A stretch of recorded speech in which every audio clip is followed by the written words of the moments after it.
So Aer Lingus, the official airline of the Irish rugby team, is a smart choice for Irish rugby supporters this Six Nations Championship, as it helps bring home advantage wherever we play. And I'm delighted to say that Aer Lingus brand ambassador Johnny Sexton is with me in studio. Johnny, how are things? Good, thanks. So, flew home from Italy yesterday morning. I dare say the previous 24 hours after the game, it was the main mood frustration after what happened in Italy? Yeah, frustration, a better performance, relief that we got what we wanted to out of the fixture in terms of 5 points, but yeah, a lot of things that we'd wanted to put out there didn't happen, and a lot of frustration really. Yeah, it must be a strange one, like getting a bonus point win away from home and having those feelings in the aftermath of the game. Yeah, but that's the expectation now that we have on us, and I'm talking about expectation internally, that we expect to perform to close to our maximum every game, and when we don't, we're really disappointed. And over the last few weeks, we haven't managed to get to those highs just yet. There's been reasons for that, but we just have to take it on the chin at the moment, and just keep working hard and keep trying to fix some of the things. If you saw some training last week, you would have thought that we were going to go over and set the world alight in Italy, and things just didn't happen the way we had planned, but showed good resilience, I suppose, coming out after half time and being a little bit better, getting 2 tries to nothing conceded in the second half, and still wasn't brilliant, but it was good to come out of that with a win. From a personal perspective, are you the type of person that after a game like that against Italy, prefer to get straight back onto the training pitch immediately, or do you like to walk away a little while and actually analyse the tape a few days after perhaps? Look, we know we're going to have to analyse it in camp together, over the next few days when we were meeting up in Belfast, and we'll go through it together, and we'll look for reasons as to why things just didn't happen as we would have wished. But yeah, we know I tend not to review too many things by myself. I prefer to just do it with the coaches and with the squad, and take those bits, because they're the learnings that you want to take from it. I said earlier, one of my best attributes and my worst attribute is that I remember a lot of what goes on in the game. So, it's what keeps me awake at night after every game, really, just thinking about things over and over, and it drives me crazy at times, but it probably helps me to get better and to improve. And it can be frustrating when things aren't going as well as you would have liked, especially when you're doing everything right and you're training hard and you're preparing well, and just for whatever reason things just haven't clicked yet, but I'm confident that we can turn things around. And the good news is that we're still in with a shout of a championship with 2 games to go, and normally when there's a bit of doom and gloom, it's after 3 losses. We've lost 1 game, so we just have to take everything with a pinch of salt, and realise that we're not performing as well as we can, but we will turn it around at some stage. When you say there's things that go through your head the night of a game when you're kind of playing the game over and over in your head, has there been a certain thing that's been in your head for the last 3 games? Is there a particular theme that you've been thinking about in the aftermath of a game? No, they would have all been different. That's the hard thing at the moment, is it seems to be different things each week that have, against Italy it was just some basic errors. Against Scotland there was some sort of things in our shape that we weren't happy with, in terms of, for example, just keeping our width in our attack. We just got narrow at times, and so there's just been little things in each game, and suddenly we fixed the one after Scotland, but then we're making basic errors against Italy. So look, there's no one as frustrated as us as players and the coaches, and we want to set the world alight every time we go out and play, and it just hasn't happened so far. But like I said, I think it'll be a great thing for us coming into what's a huge next 10 months really. It's going to be massive, and as much as we don't want to learn these lessons, it's good for us to learn them at this stage. We thought we were at a stage where we didn't need to learn lessons through adversity. We thought we could do it while winning, but sometimes you need a harsh sort of reality, and we're getting that at the moment. Is it fair to say that point where you thought you didn't have more to learn was immediately after the All Blacks win last year? No, I suppose when we looked at that game after the All Blacks, as happy we were with some of our game, there was parts of it that we thought we could have definitely got better at, and we sort of targeted a few of those things, and we haven't sort of seen those things come to light yet, but we're working hard on them, and I think that we're that type of group. We're pretty driven, and after All Blacks we said we can definitely get better in these few areas, and We just haven't done it yet.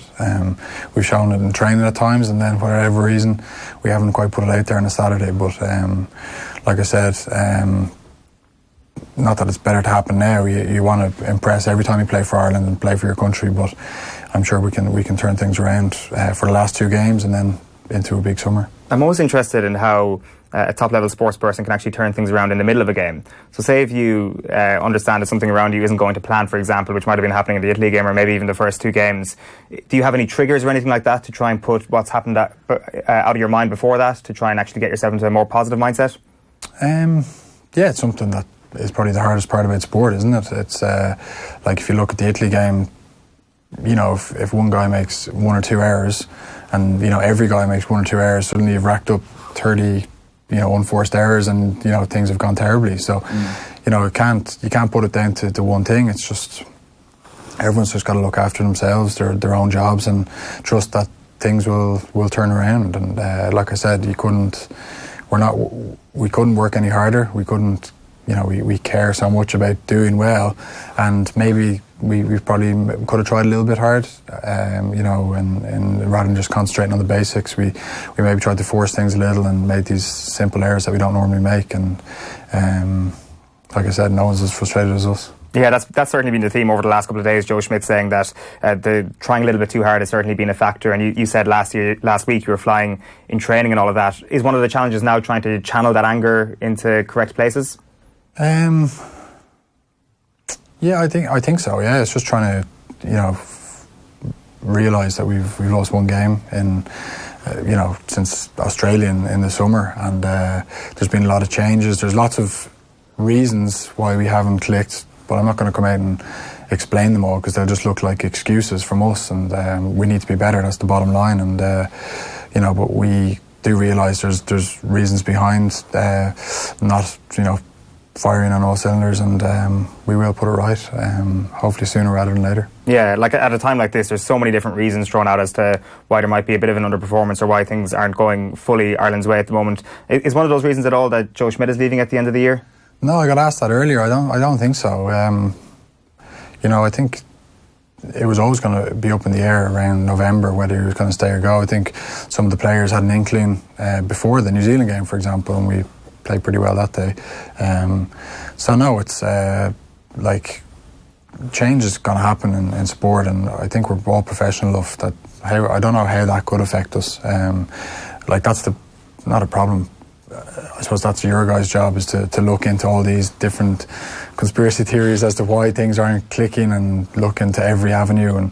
And look, we've got some pretty simple solutions in camp. Unfortunately, we haven't quite fixed them on the day yet. But like I said, I think like training-wise, things have been getting better, and we just need to put it out there next Sunday against France. Yeah, because it seems to me that if the Joe Schmidt thing, if there's any truth in that, then there would be a complacency within the team. Whereas I think it's actually the other end of the spectrum, isn't it? That, as we've already mentioned, it's the kind of trying too hard a little bit or not actually focusing on the processes. It's the opposite end of complacency, really.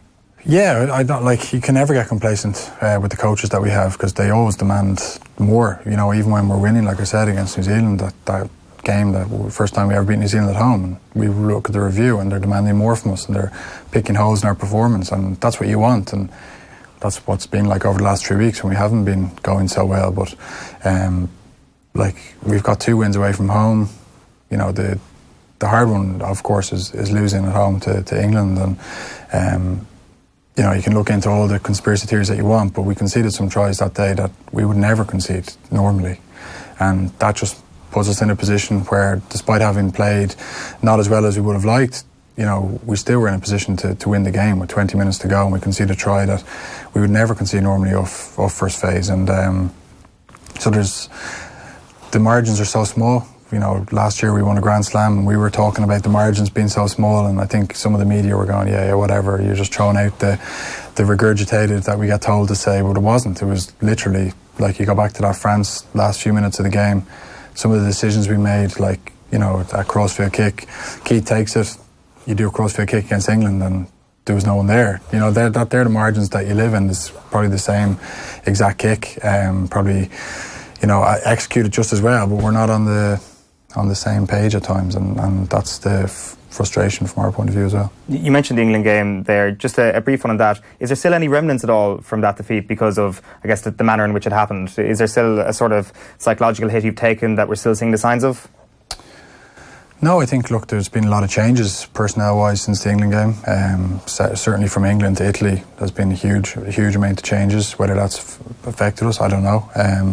But I think that, of course, there's a little bit of lingering there. It's going to hurt until the next time we play them, or at least the next time we play at home, which will be against France. And I haven't been in the dressing room much lower than that England game. So I'm sure it will, and maybe that Sunday against France will be the sort of bounce back that we're looking for, and take a big fixture like that to get us out of what's been a pretty frustrating place over the last few weeks. For sure, it is a momentum shifter that kind of needs to happen at this point, and I guess when you look at the home venue now at this point, it's going to be a huge thing. Obviously the Irish fans have travelled in numbers over the past couple of weeks as well. Like, how big a part can they play in terms of actually turning this thing around for the Ireland team? Yeah, it's huge, isn't it? Like, I think we were on the Aer Lingus flight going out on a Friday, and the amount of people on it 2 days out before the game. Now, it helps that you're playing in Rome. It's a pretty cool city to visit, but the Irish fans make such a difference everywhere we go. Like World Cups, doesn't matter where it is in the world, they're going to turn up and they're always going to be there, and it does make a huge difference to us. And we're conscious of that, and we're conscious that we want to put it right next Sunday for the people that come to support us that day. Just a couple of things just to touch on before we wrap up. Joe Schmidt was in the newspapers this morning saying that you shifted 3 off-the-ball hits in Rome, and that was kind of the main reason for your frustration coming off the pitch. Is that the case, that once again we've had another week where perhaps the opposition has gone a little bit above the line? But yeah, look, I was frustrated when I came off the pitch because things hadn't gone as well. We prepared really well, and it's pretty frustrating when you do all the right things and things just aren't happening on match day. And I was frustrated. Look, it's something that I try and be better at, is not showing my frustration at times. It's obviously still a work in progress, and look, guys care. You want to win, you want to play well, you want to do your best for Ireland, and when things don't go right, guys are unhappy, and I didn't show in the right way. But in terms of the off-the-ball stuff, that's not a plug. The hits away from the ball, like I don't know what to do anymore. Like, in terms of, sometimes I get straight back up, sometimes I try and stay down for a second so they might review it, or sometimes I retaliate, and look, nothing seems to work. So I just get on with it now. Like, it's not something that I overthink about. It can be frustrating when you want to stay in the game and get a second touch on the ball, and maybe that's why teams are doing it, because you can't play the wraparound plays, or you can't get a second touch or support on the inside. And look, it is what it is. It took 3 to get a penalty, and I suppose that was the frustration from that point of view, but nothing more I can do, really. Is it gone up to a different level this year? Because it seems that we weren't talking about this at all last year, but that may also be the fact that we were kind of overreacting to the results and there was sort of no negatives to be spoken about whatsoever. Or do you really feel that 2019 has been a year where perhaps referees have let the opposition away with just a little bit more than they were in 2018? I don't really want to speak about refs much in these type of forums. I don't think anything good can come of it. It'll look like maybe Sarah Graves if I say something bad, and I don't want to seem like I'm influencing refs, because I've been apparently criticised for that before. So look, the refs will do their best, and I don't want to change how I play, or I just have to get on with it and just try my best. That's generally what we try and do, and sometimes it can come off and sometimes it doesn't, but just got to pick yourself up and go again. So what you're saying is you don't have a red bat phone sitting there at home with a hotline to the refs? I definitely don't have a bat phone, no. One last thing I guess we may finish on, like a more of a positive note, is kind of, I guess you look back to the last World Cup, 2015, a lack of depth was the thing we were talking about when it came to Ireland. And I think it's fair to say that regardless of what's actually happened so far in the Six Nations, we're in a stronger place when it comes to depth. There is a stronger squad there. 2015, of course, when it comes to depth, you were one of the examples that was used, that there wasn't a good enough backup at 10 when it came to that crucial Argentina game. How do you feel about that position at the moment? Of course, like Jack Carty made his debut at the weekend. Joey Carbery seems to be the backup at the moment, or first choice off the bench at the moment, with everybody fit. Are you looking around yourself at the moment in the squad and thinking we're much better set here if one of our big players goes down? Yeah, I think that was one of the things from the Italian game. If you look at our forward pack that played against New Zealand, for example, there's probably, I think, 6 changes there from that, and that's only 3 or 4 games ago. So yeah, I think we've got some depth. I think that the quality of our performance probably didn't reflect that against Italy, but I think that over the last few years, through injuries or through, you look at the Six Nations last year when so our centres seem to be dropping 1 a game, and we seem to just be able to keep replacing them and not sort of drop off in standard. And I think the better that we are going into a World Cup, if we can have 38 guys, 40 guys ready to go to a World Cup, and there's going to be 7 or 8 left at home that are ready, at that standard, well then that's exactly what you want. That's what New Zealand won the World Cup with their, I think, 4th or 5th choice out half in the 2011. So yeah, you need that depth, and I think we are in a better position across the board. You saw New Zealand when Murr wasn't around, that Kieran Marmion came in and did really well, Luke McGrath coming off the bench as well. So there's good depth in every position, I think.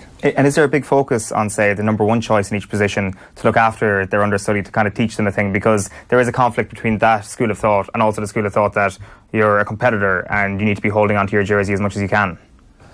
Yeah, there's I don't think I ever, as a young lad coming through, I don't think I ever went up to a senior player and asked him for, advice, or could you sit down and teach me? So I think you'd learn from older guys by just being around them and looking at them in training, watching them and learning from them. And it's not up to me to, I have too much respect for the guys, they're competing for the jersey to go up and try and teach them things, because they're really good players in their own right. And if they want to learn or they want to ask advice from me, well, the best is just to watch us in training. And I think, like I said, we're all competitors. I want to stay in the number 10 jersey for as long as I can. And I know that Joey's doing well in Munster, Ross Byrne is playing well in Leinster when I'm not there, and Jack Carty's doing well in Connacht. And, so there's great competition there, and that's the way you want it before a World Cup, and it's the way it's always been. I think, I look back over the years, like Paddy Jackson at different stages when I was injured, and him coming in doing really well, Madigan coming in doing really well in that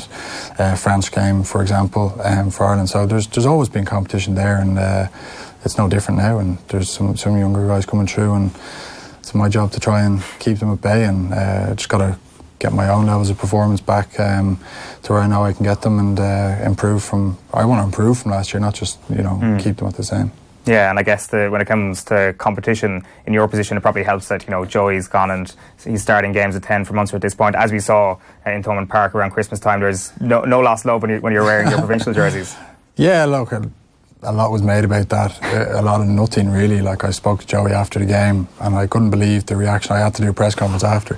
I couldn't believe the reaction of that. There was a mill up beside the touchline, I pulled him out, and I didn't realise, he probably wasn't expecting it, but he went down much heavier than I had planned, and there was no words exchanged. I just said, get out of there, whatever, and I spoke to him after the game and said, look, I couldn't believe the reaction in the press conference. They were all trying to create a story about it, just once there was nothing there, and he said, of course, there's no... So the amount of stuff that happened in that game, and it all came back to me, it was quite comical, but there's some good learnings in there for me in terms of how everything is going to be a little bit more in the spotlight sort of after last year, and I think it was a great sort of thing to happen to me, that game specifically, and I think the first few games of the Six Nations as well, in terms of sometimes when you play out half and you're in the spotlight and things aren't quite clicking, you can make some mistakes. Some are my own, of course, like a restart against Italy out in the full and things like that are totally your own. But sometimes you can pass a ball out in front of someone and we don't run onto it, or you can think someone's in a different position. So when things aren't quite clicking, it can sometimes make things seem worse than they are. But you just got to take the experience, I suppose, teaches you to keep doing the things you have, and things will come right eventually. Yeah, just a reminder, Aer Lingus, the official airline of the Irish rugby team, is a smart choice